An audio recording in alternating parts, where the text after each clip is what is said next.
So, time to productivity. So, ito yung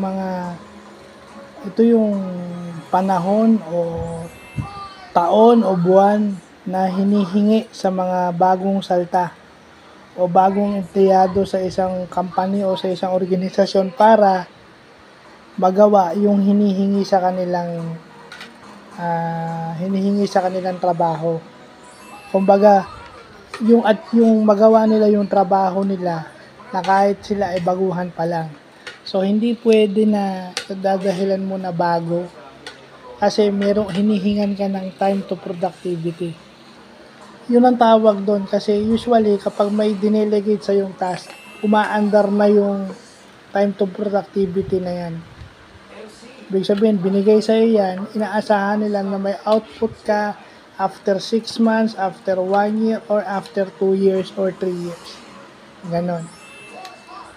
So, dapat within 6 months, papunta ka na dun sa activity mo, umuusad ka na all the way dun sa pinaka hinihingi sa'yo.